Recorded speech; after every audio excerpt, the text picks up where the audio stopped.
On November 5th, 21-year-old Emily Turner called 911 from her home in Greenfield, Indiana. She reported that her mother, 42-year-old Diane Turner, was unresponsive and found dead under unusual circumstances. Emily had just returned from a class at the nearby university and immediately noticed something was wrong as she entered the house. Diane, a nurse, was typically in the kitchen preparing dinner or relaxing in the living room, but today the house was eerily quiet. When Emily found her mother, she was lying on the living room floor, her body cold to the touch. There were no signs of a struggle and no apparent injuries. Emily attempted to revive her mother, but quickly realized she was already gone. Her distress was evident as she called 911, providing the address and stating that her mother was dead. The operator assured her help was on the way. Police and paramedics arrived at the residence shortly after Emily's call. They entered the home to find Diane's body in the living room, positioned in a way that suggested no physical confrontation had occurred. Diane's purse and phone were left undisturbed, ruling out robbery as a motive. The house showed no signs of forced entry, which further puzzled investigators. Everything appeared in order, yet Diane was dead. Forensic experts arrived at the scene, and an initial examination suggested that Diane had died within a few hours of Emily finding her. The lack of external injuries or trauma raised suspicions that the cause of death might be related to poisoning or suffocation. Investigators took note of the lack of any defensive wounds, leading them to consider whether Diane had been caught off guard or had known her killer. Detectives began speaking with Emily, asking for details about her mother's recent behavior. Emily mentioned that her mother had seemed tired lately, but hadn't expressed any immediate health concerns. The only potential source of tension Emily noted was her mother's recent suspicions about her father's behavior, though she didn't elaborate further. The investigation was in its early stages, and the cause of death remained undetermined. However, the absence of clear signs of a violent crime and the strange circumstances of Diane's discovery prompted further inquiry. This would not be a simple case of natural causes or an accident. As the investigation unfolded, investigators would uncover a web of lies, infidelity, and a family's hidden secrets that ultimately led to Diane Turner's death. If you're new here, consider subscribing for more stories like this, and let us know in the comments where you're watching from. Don't forget to hit that notification bell so you're always the first to know when we release a new case. Let's continue with the investigation into the Turner family's tragic story. In 2001, Diane and William Turner settled into a quiet suburban neighborhood in Greenfield, Indiana. Diane, 42, worked as a nurse at the local clinic, while William, 45, taught history at the nearby high school. The couple had two children, Lucas, 25, and Emily, 21. Their life appeared typical, rooted in routine and family values. Diane was known for her professionalism and strong work ethic. She spent long hours caring for patients and was well regarded by her colleagues. Outside of work, she focused on family, preparing meals, managing the household, and ensuring her children were well cared for. William, a respected teacher, was seen as calm and dependable by both students and staff. His role at the school involved not just teaching history, but also coaching the school's debate team, where he earned praise for his patience and leadership. The family maintained a steady rhythm. Weekdays revolved around work and school, while weekends were often spent attending church or hosting family gatherings. The Turners had built a reputation as a stable, middle-class family. Neighbors and friends described them as a close-knit, dependable couple. Their social life often involved quiet dinners with friends or attending local community events. The couple's children, Lucas and Emily, were relatively independent. Lucas had already moved out and established his own life, while Emily, still in college, lived at home to save money. Though there were occasional disagreements, common among families, there was nothing that stood out as unusual. From the outside, the Turner family was the epitome of suburban normalcy, with no hint of the secrets that were being kept behind closed doors. However, beneath this seemingly perfect facade, tensions had been building for months. Diane, while devoted to her family, had begun to notice subtle changes in William's behavior. He was often distant, and when she asked about it, he attributed his mood to work-related stress. But Diane couldn't shake the feeling that something was wrong, and her growing suspicions would eventually prove to be justified. What investigators would later uncover about the Turner family was far from the peaceful existence it appeared to be. Beneath the surface of everyday routines, William had been hiding a secret life. one that would soon lead to devastating consequences. In early 23, at a family barbecue in Greenfield, Indiana, 45-year-old William Turner met 19-year-old Jessica Clark, a close friend of his daughter Emily. The two struck up a conversation, and what began as casual small talk soon developed into an affair. Jessica, a college student, had often visited the Turner household to spend time with Emily, but her relationship with William quickly escalated beyond mere friendship. William, who had been married to Diane for over 20 years, began the affair secretly, keeping it hidden from both his wife and daughter. He continued to fulfill his role as a husband and father while maintaining this illicit relationship. However, as the affair continued, William's behavior began to change. He became more distant and guarded, frequently making excuses about long work hours or late meetings. At home, he was increasingly preoccupied and aloof, while outside the home, he continued seeing Jessica. Emily, although unaware of the affair, noticed these changes. She began to grow suspicious of her father's behavior. Late nights and unexplained absences became more frequent, and William's phone remained locked whenever he was home. Emily, still close to her father, felt a growing disconnect and became concerned. She questioned him, but he reassured her that work pressures were to blame, offering no further explanation. Meanwhile, Jessica, frustrated by the secrecy of the relationship, started to demand more from William. She grew tired of being kept in the shadows, a hidden part of his life that no one knew about. Jessica's frustration was evident in their conversations, and she began pressuring William to make a decision about their future. She insisted that he either end his marriage with Diane or cut ties completely. William, feeling the weight of the situation, attempted to placate Jessica while trying to maintain his family life. The pressure from both sides, his wife's growing suspicions and Jessica's demands, created a volatile situation. What began as a seemingly innocent encounter had quickly spiraled into a complicated affair with increasing tension. The situation was becoming untenable for William, and his efforts to balance both worlds were beginning to unravel. As Jessica's demands grew more urgent and Diane's suspicions deepened, it was clear that the affair's consequences would soon be more than just emotional. It would lead to a violent and irreversible outcome.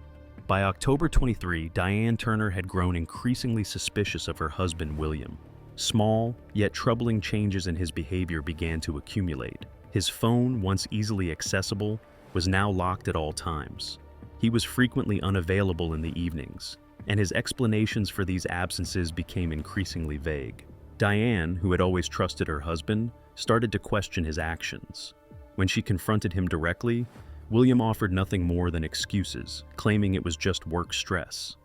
But Diane's instincts told her something was amiss. Her suspicions intensified when she accidentally discovered a series of text messages on William's phone.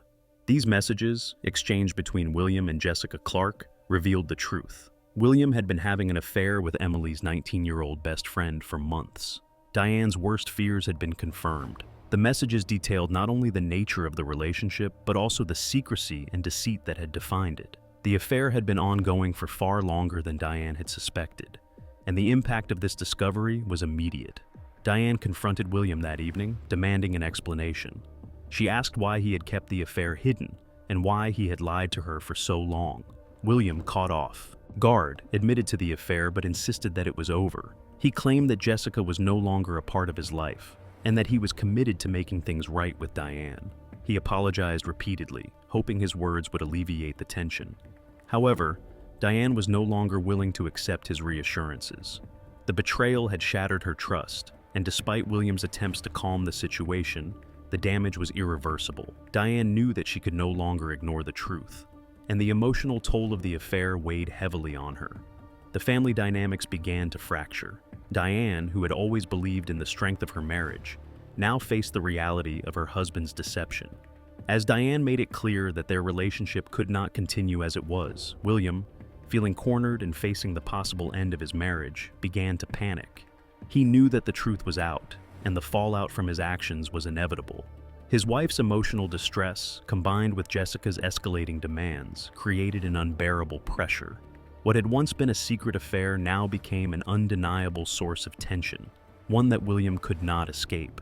As the pressure mounted, his options narrowed, and his ability to keep his two worlds separate grew more difficult. On November 5th, 23, after months of rising tension and emotional conflict, Diane Turner confronted her husband, William, once again about his affair. The discussion, which had become a familiar but painful routine, quickly escalated. Diane, having already discovered the betrayal, demanded a final resolution. William, feeling the weight of his actions and the looming end of his marriage, became defensive. Words were exchanged, but this time, the argument took a darker turn.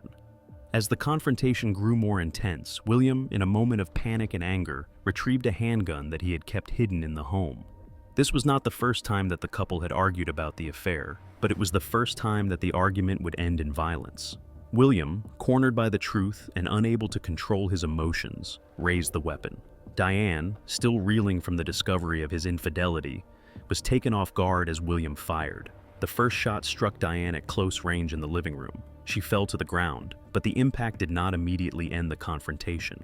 In a final act of desperation, Diane attempted to flee, moving toward the door in an effort to escape. William followed her, firing a second shot as she tried to leave the room. The bullet struck her in the back, and Diane collapsed just outside the living room, her body crumpling to the floor. William then dialed 911, reporting that his wife had been accidentally shot during their argument. He claimed that he had not meant to harm her, stating that the shooting was a tragic mistake that occurred in the heat of their argument. His voice, while filled with panic, was calculated. As he spoke to the dispatcher, he appeared calm enough to give specific details. "I didn't mean to, it just happened," he explained, though his words failed to convey any real sense of remorse. When police arrived at the Turner residence, they immediately began securing the scene. Diane was found in the hallway, unresponsive. Paramedics confirmed her death at the scene. The handgun, a .40 caliber pistol registered to William, was found near him. Though William's account of the incident suggested an accident, the evidence at the scene told a different story. Forensic analysis revealed 2 distinct gunshot wounds, one to the front of Diane's body and the second to her back. The positioning of the wounds indicated that she had been shot once while stationary and a second time as she was attempting to flee. These details, combined with the lack of any immediate signs of self-defense or struggle, led investigators to conclude that Diane's death was not a tragic accident, but a deliberate act. William's attempt to claim the shooting was unintentional was undermined by the evidence, which suggested that Diane had been pursued after the first shot. What initially appeared to be a domestic dispute gone wrong was quickly turning into a case of premeditated murder. When the police arrived at the Turner residence on November 5th, 23, they quickly secured the scene and began their investigation. Diane Turner's body was found just outside the living room, and forensic specialists were called in to assess the circumstances of her death. Initial observations suggested a deliberate act rather than an accidental shooting. Forensic analysis confirmed that Diane had been shot twice. The first shot struck her at close range in the living room, while the second shot was delivered as she attempted to flee, striking her in the back. These 2 distinct wounds indicated a clear sequence of events. One shot was fired while she was stationary, and the second occurred while she was in motion, attempting to escape the situation. The handgun used in the crime was recovered at the scene. It was a .40 caliber pistol, registered to William Turner. Ballistics testing confirmed that the bullets recovered from Diane's body matched the gun in question. Investigators immediately began to look into William's behavior in the days leading up to the murder. Digital forensics were employed to retrieve text messages and phone records from both William and Jessica Clark, as well as his communication with Diane. The records revealed a troubling pattern of secrecy and mounting tension. William and Jessica had exchanged numerous messages in the weeks prior to Diane's death, with Jessica expressing frustration over the ongoing secrecy of their relationship. She had repeatedly urged William to make a decision about their future, while also demanding that he end his marriage. Meanwhile, William's phone records revealed multiple conversations with Diane, in which she expressed her suspicions and frustration with his behavior. These messages painted a clear picture of a man trapped between 2 worlds, his wife's growing distrust and Jessica's escalating demands. Further investigation into Jessica's phone records revealed multiple attempts to contact William in the days leading up to the murder, with messages becoming increasingly urgent and emotional. These communications corroborated the motive. William's attempt to keep both his wife and his mistress satisfied had driven him to the breaking point. With the evidence mounting, the investigation concluded that Diane's murder was a desperate, premeditated act. a means for William to silence his wife and protect his secret relationship with Jessica. Before we continue, let me know in the comments, do you think William Turner had planned the murder from the beginning, or did things spiral out of control? Hit the like button if you're still following along, and don't forget to subscribe for more true crime stories that keep you at the edge of your seat. William Turner was arrested on November 6, 2023, one day after his wife's murder. He was charged with first-degree murder, a charge that carried the potential for a lengthy prison sentence. His trial began in early 2024, and the prosecution wasted no time in presenting a compelling case for premeditation and motive. Prosecutors detailed the months of deception, emotional manipulation, and mounting tension that had led to Diane's death. Evidence was presented to show that William had been maintaining his affair with Jessica while trying to placate Diane, who had discovered the infidelity and confronted him about it. The prosecution argued that the murder was not a spur-of-the-moment act of passion, but a carefully calculated decision to silence Diane and protect his affair. The defense, however, presented a different narrative. William's attorneys argued that the shooting had been an accident, the result of a heated argument that spiraled out of control. They claimed that William did not intend to kill Diane, but had acted impulsively in the heat of the moment. The defense tried to downplay the premeditated nature of the crime, suggesting that William's actions were the result of stress and emotional instability. After a week-long trial, the jury deliberated for just under a day before returning a guilty verdict on all charges. The evidence, particularly the sequence of gunshot wounds, the text messages, and William's attempts to cover up the affair, left little room for doubt.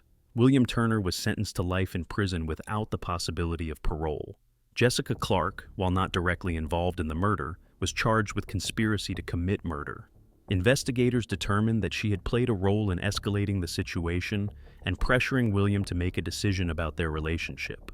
Though she had not physically participated in the crime, her involvement in the emotional manipulation that led to the murder was undeniable. Jessica was sentenced to 10 years in prison. The case left the Greenfield community in shock. The Turner family, once seen as the picture of suburban stability, had been torn apart by betrayal, lies, and murder. William Turner's actions had irrevocably altered the lives of his family, and the once respected history teacher was now a convicted murderer. The community struggled to reconcile the image of the man they thought they knew with the dark secret he had kept hidden for so long.